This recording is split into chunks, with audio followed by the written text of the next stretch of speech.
তো এত অভাব অনটনের মধ্যে থাকতে পারবো না।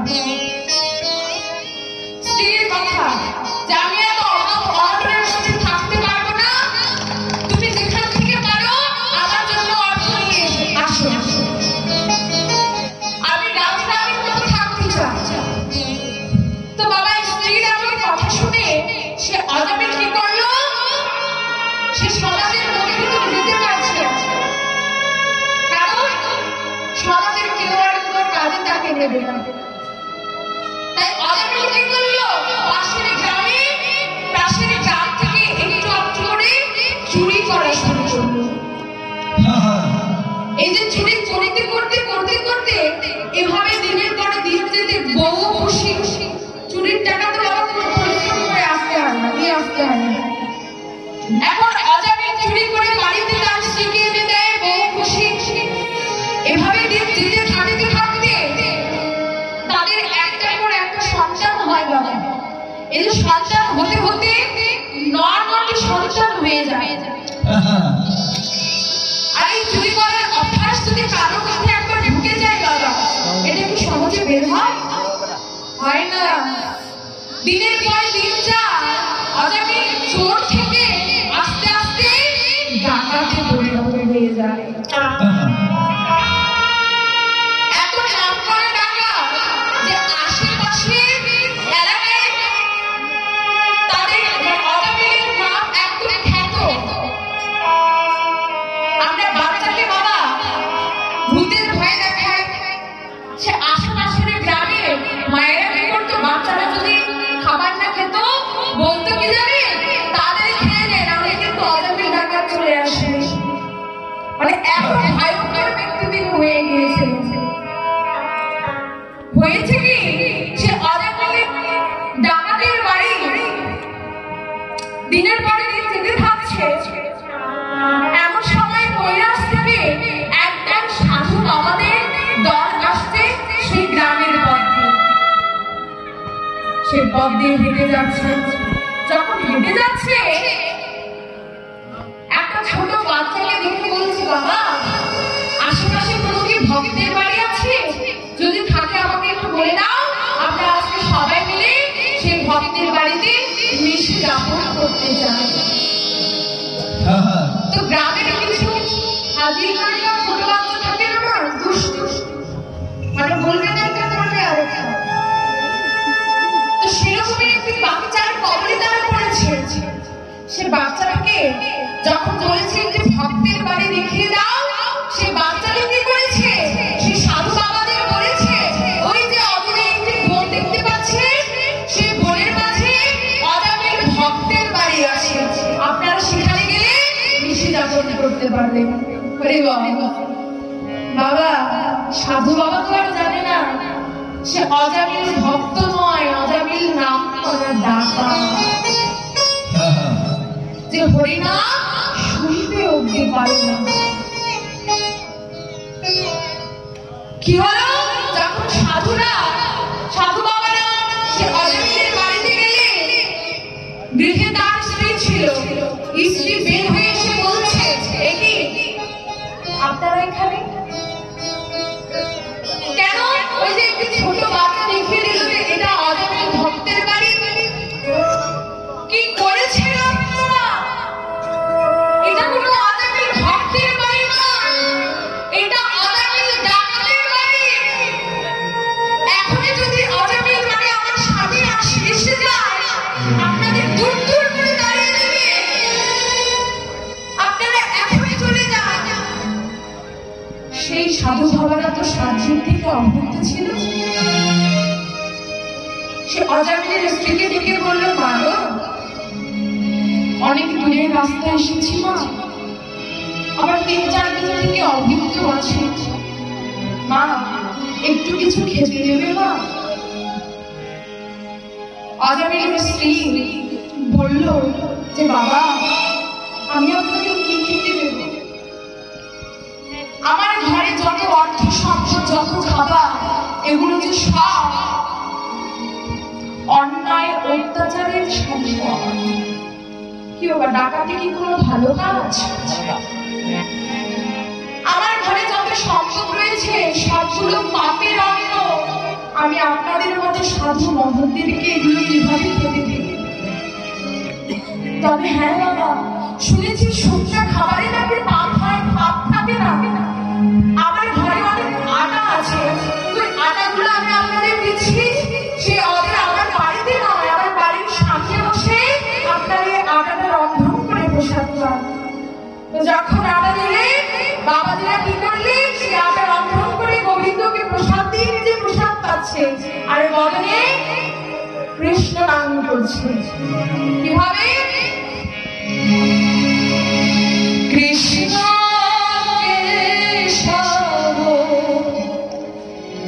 কৃষ্ণ কেশব সুধা মাখা হরিয়া মধুমাখা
বাইরে হয়ে বলছে এই যে স্বামী আমাদের মধ্যে দিয়েছে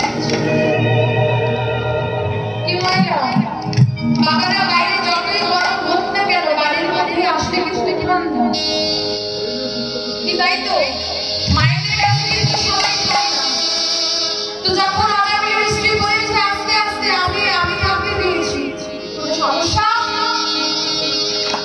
আজামি কোনো কথা বললো না বললো যে তুমি কি জানো না আমি স্বামীকে সহ্য করতে পারি না তুমি কেন শান্তি দিয়েছো তাকে আজামির স্ত্রী বললো শুধু একটি রাতেই থাকবো তুমি অমন করো না এভাবে সাধনা ঠাকুর পরের দিন চলে যাবে আজামিকে ডেকে বলছে বাবা এই যে অতিথি সেবা দিলে সাধু সেবা দিলে বৈষ্ণব সেবা দিলে কিছু দক্ষিণা দিতে হয় আগামী প্রধানিত হয়ে বলছে একদিন তোমাদের বাড়িতে থাকতে দিয়েছি খেতে দিয়েছি আবার দক্ষিণাও দাও সে বাবা বলছে বাবা আমি তোমার কাছে কোনো টাকা পয়সা সম্পদ এসব চাই না আমি এতটুকুই দক্ষিণা চাই আমি তপস্যার দ্বারা দেখলাম তোমার স্ত্রী আমার সন্তান সম্ভবা আমি তোমার কাছে এতটুকুই দক্ষিণা চাই আমি তপস্যায় এটাও দেখলাম যে এবার যে তোমার ঘরে আসতে চলেছে সে একটি সন্তান ছেলে সন্তান তুমি আমাকে এতটুকু দক্ষিণা দাও যে ছেলে সন্তান তোমার গৃহে আসবে সেই ছেলে সন্তানের নাম তুমি নারায়ণ রেখো তো সে অজানিয়ে কিন্তু বাবা সেই কথাটি রেখেছিল তার ছেলে যখন হয়েছে ছেলের নাম রেখেছে নারায়ণ আর ছোট ছেলে তো বাবা তুমি আদরে তো এমনি করে দিন যেতে যেতে অজামিনের শরীরে আর পারছে না কতদিন বাবা কতদিন চলে আর শরীর এভাবে দিন যেতে যেতে সে যখন রুগ্ন হয়ে গিয়েছে তার মৃত্যু অবসরসাবী তার মৃত্যু দরজায় করা নাড়ছে এমন সময় সে রোগা ব্যাধিতে জর্জরিত যখন তার মৃত্যু অবসরসাবী দাঁড়ে করা নাড়ছে এমন সময় যমযুগ থেকে কিছু দূর এসে তার প্রাণটাকে নিয়ে যাওয়ার জন্য এসেছে সেদিন আজামির করজোড়ে বলেছে ওগো দূতগণ ওগো শানো একটু দাঁড়াবে আমার ওই ছোট্ট ছেলেটি আমি তার কাছে খেলা করছি আমি একবারে তার সেই বদন দেখে আমি আমার এই দেহটা ত্যাগ করতে চাই তাই আজ অজামির বলছে দাদা রে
যতই সে তার ছেলেকে ডাকে, যে নামে ডাকছে সেই নামটা তো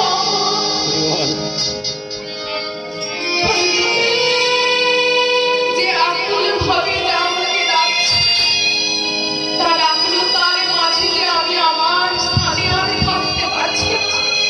তোমরা শীঘ্র করে যাও, শীঘ্র করে ফিরে তার প্রাণটাকে নিয়ে এসো।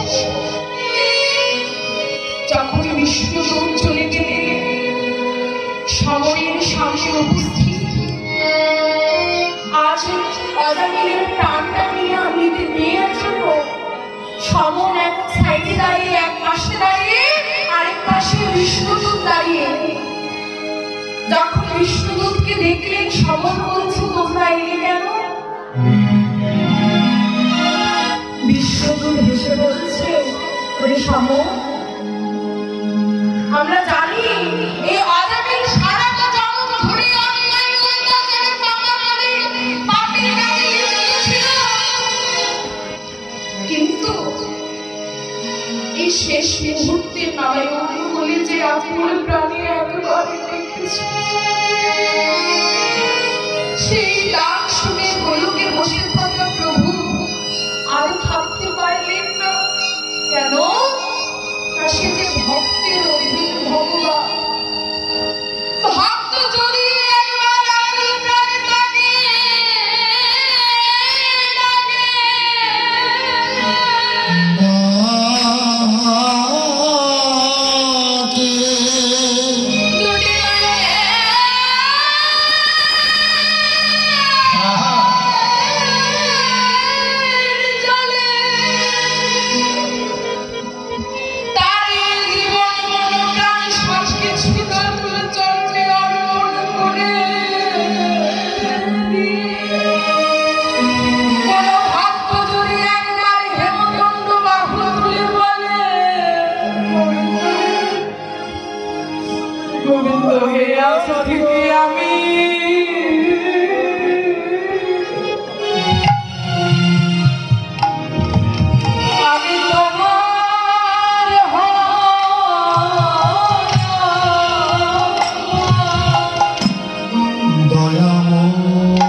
আমি দোয়ারে দক্ষিণ ভগবানের আসনে পাঠাতে পারি,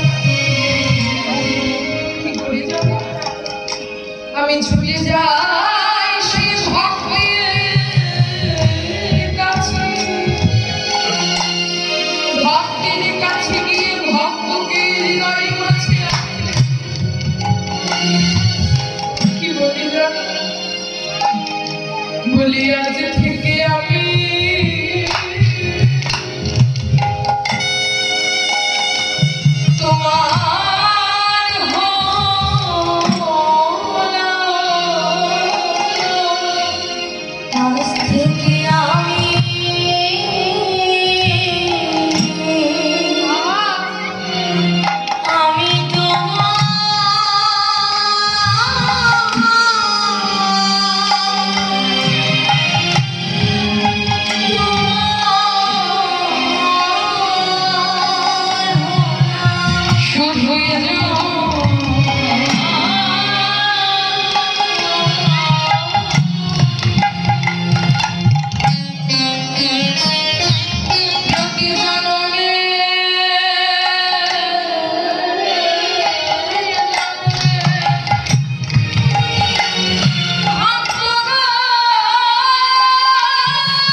শিব এসব নাম রাখতো, কিন্তু বাবা এখন নাম রাখে কেমন না বাবাই বাবাই পাপন পামাই এসব নাম রাখে না বাবা।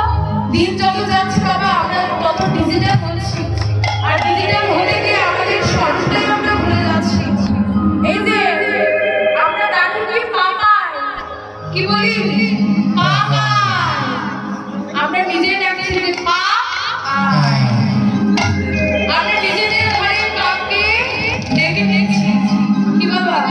নিজেরাই কাকে ডাকছে, তবে কি আমরা পাপমুক্ত হব?